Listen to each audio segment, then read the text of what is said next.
Consider the charge small q and minus q at the vertices of an equilateral triangle as shown in the figure. What is the net force on each charge? इनमें से हर एक charge पर बाकी दो charges के कारण कितनी net force है? ये ए और बी पर आपके रखे हैं कौन से? ए और बी पर रखे हैं plus Q and minus Q, वो सॉरी प्लस क्यू और प्लस क्यू, और सी पर रखा हुआ है आपका माइनस क्यू। तो सी पर कितनी फोर्स है, ए पर कितनी फोर्स है, और बी पर नेट फोर्स कितनी है, ये हमें कैलकुलेट करना है। इक्विलेटरल ट्राइंगल है, इक्विलेटरल ट्राइंगल, और इस इक्विलेटरल ट्राइंगल पर आपके चार्जेस रखे हुए हैं A B C.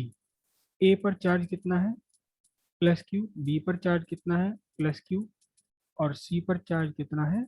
Minus Q. 3.3 तीनों पर रखे हुए हैं, और इसकी साइड है कितनी? एल, एल और एल। करेक्ट। माइनस क्यू पर हम चार्ज फाइंड करते हैं पहले। देर इज अट्रैक्शन, मैं इसको Q1 लिख रहा हूँ। Q1 is equal to plus q, Q2 is equal to this one, and this is Q3 equals minus 3। तो Q1 Q2 के बीच अट्रैक्शन है। This is the net force on charge Q3। इसको मैं लिखूंगा F31, force on third charge due to first charge Q31।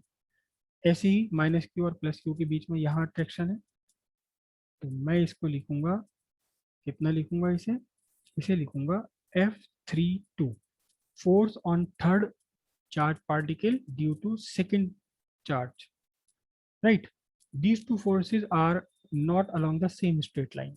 These are not along the same straight line, therefore we have to resolve them.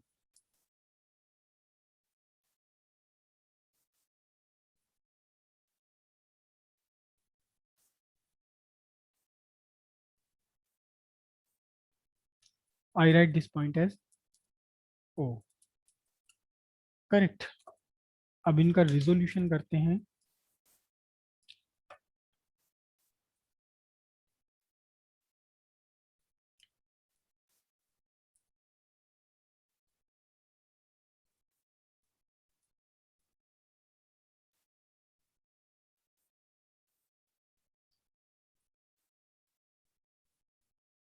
This angle, whole angle is theta, oh sorry 60 degree.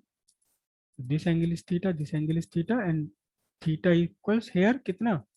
Here theta equals what? 30 degree. 30 degree. Okay, तो अब ध्यान से देखें, ये वाला component, ये दोनों, ये इट इज F32 sin 30, और ये वाला कितना होगा? F31 sin 30, sign component. Okay, और जो थीटा के एडजेसेंट होता है, ये कंपोनेंट दोनों के एक साथ आ गए, क्या बने? ये कॉस कंपोनेंट बनेंगे। तो ये वाला कंपोनेंट इससे क्या बना? ये F31 cos थीटा, और ये वाला दूसरे F32 का कंपोनेंट बना क्या? F32 sin theta. क्लियर है इतनी बात? हमने सिंपली सर रिजॉल्व कोस कर थीटा, हम्म कोस थीटा, हाँ 30 तो चलो मैंने थीटा लिख दिया यहाँ। तो cos cos cos F32 cos cos theta. F32 cos theta. Okay okay, cos theta, right, cos theta, हाँ यस, दोनों ही कॉस कंपोनेंट यहाँ ऐड हो गए। ठीक है, फिर हम कहेंगे क्या? A B equals A C, therefore the magnitude of F31 and F32 are same. क्या कहेंगे हम? Since AB equals AC, therefore magnitude of F31 equals magnitude of F31 equals F32. Hence F31 sin theta equals F32 sin theta. Hence, बल्कि हम ये लिखेंगे since acting along same straight line, hence get balanced.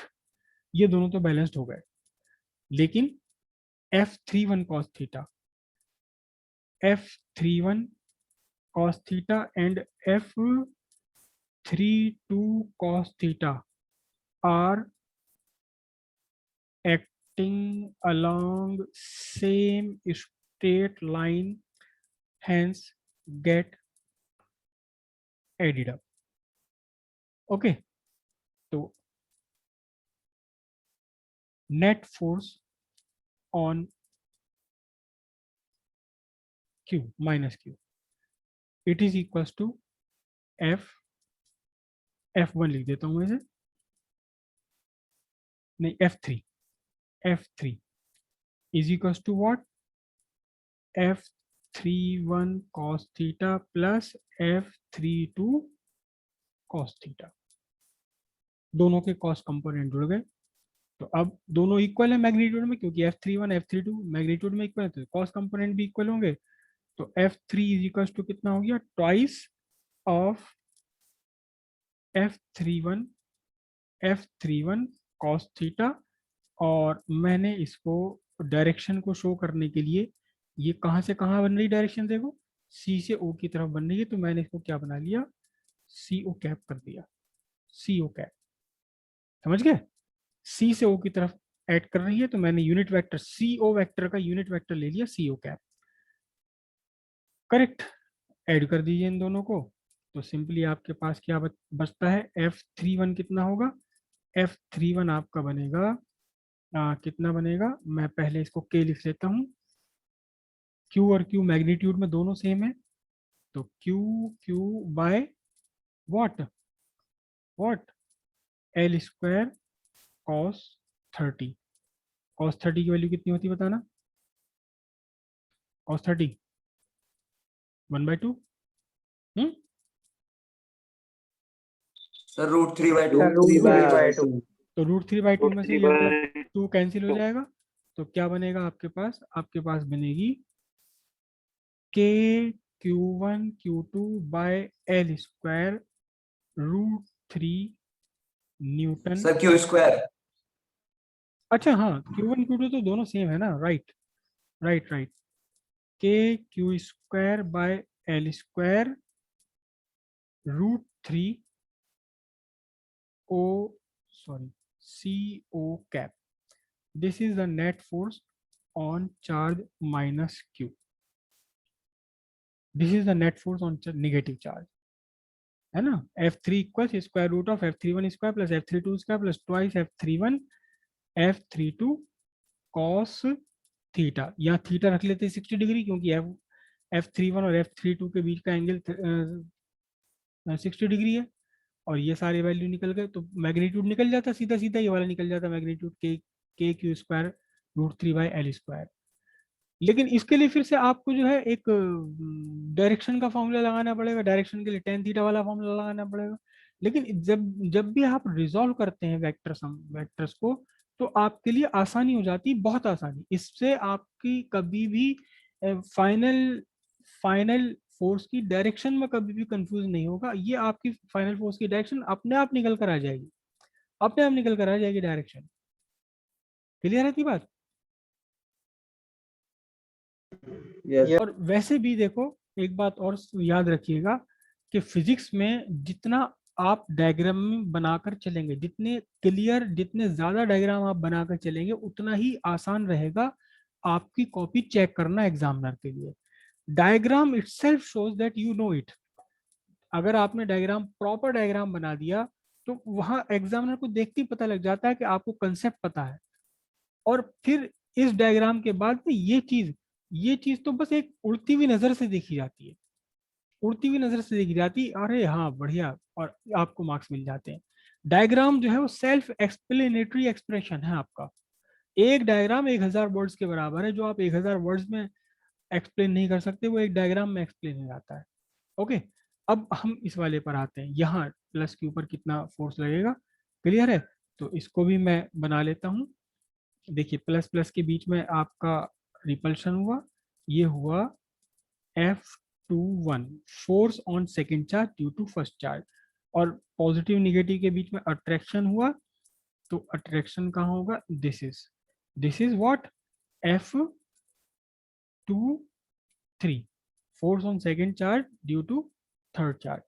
Okay, चलो अब इस वाले को हम इनके सूचित के तरीके से करते हैं जैसे इन्होंने बताया था। दोनों के बीच में कितना एंगल है, यहाँ दोनों के बीच में एंगल 120 डिग्री है, राइट, क्योंकि ये एंगल आपका यहाँ इक्विलेटरल का 60 डिग्री आता है। तो अब मैं इसी फॉर्मूले को मॉडिफाई कर लेता हूँ। क्या लिखूंगा मैं, force on second F2 is equal to square root of कौन कौन से, F12 और F21 और F23, F21 square plus F23 square plus twice F21 F23 cos, सीधे सीधे वैल्यू रख लूँ मैं 120 डिग्री। ठीक है जी। अब ये सारे ये इक्वल हैं दोनों फोर्सेस, क्योंकि ये डिस्टेंस इक्वल है, तो इनका मैग्नीट्यूड तो इक्वल ही है। मैग्नीट्यूड में इनका सिंपली F रख देता हूँ, F2 is equals to f square और 2F स्क्वायर, मैंने इसमें से क्या कॉमन ले लिया, F स्क्वायर कॉमन ले लिया। F स्क्वायर कॉमन लेकर के क्या बचा, यहाँ से, बल्कि कॉमन लिया मैंने 2F स्क्वायर, तो बचा कितना, 1 माइनस कॉस 120 की वैल्यू कितनी होती है, कॉस 120 की वैल्यू -√3/2। माइनस √3/2, तो ये ऐड हो जाएंगे, फिर कितना निकल कर आएगा बोलो, ये निकल कर आएगा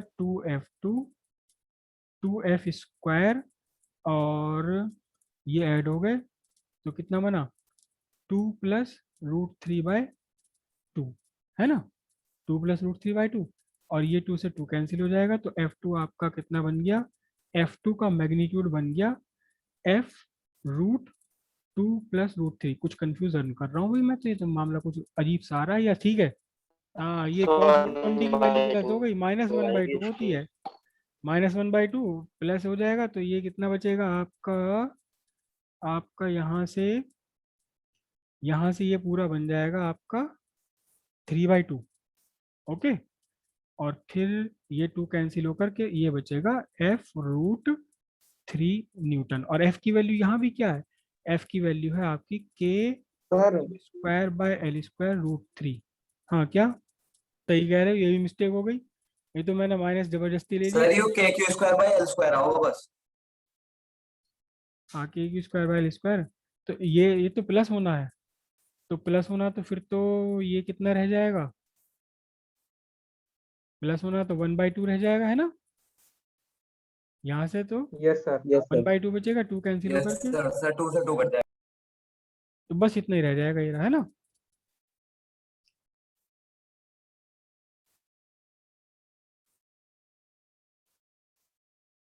ये अब भी कुछ कंफ्यूजन हो रहा है।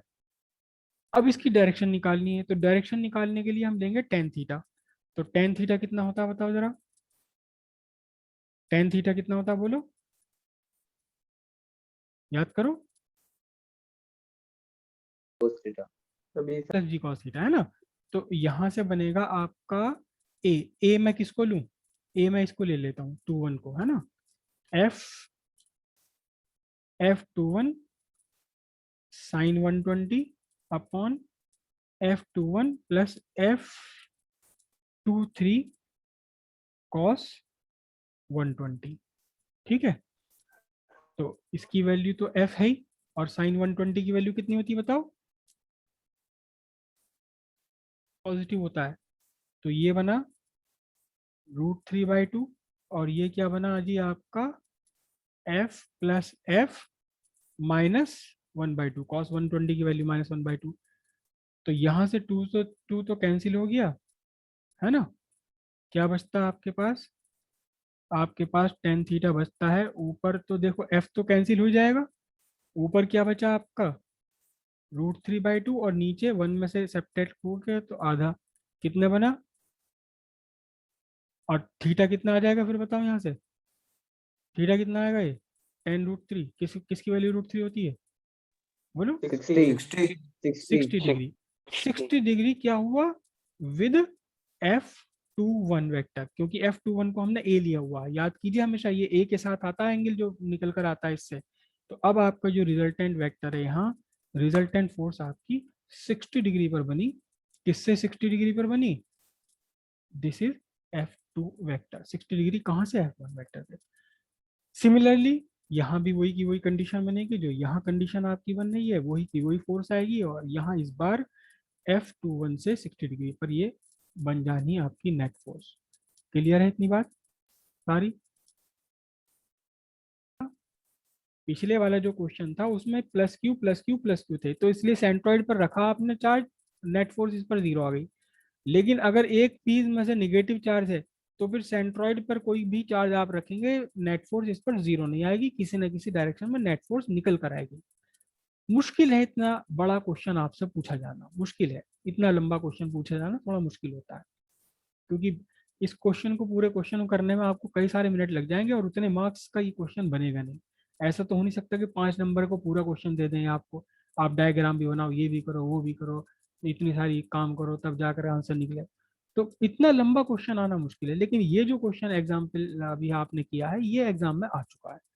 हाँ, एग्जाम में ये तो हो सकता है कि आपको सिर्फ इस पर पूछ लिया जाए, इन दोनों पर ना कहा जाए, या केवल इस पर पूछ लिया जाए, किसी एक पर पूछ लिया जाए, तो क्वेश्चन छोटा करने के लिए फिजिक्स चेक करनी है आपको, ये नहीं चेक करना आप कितना फास्ट काम कर सकते हैं। क्लियर है बात?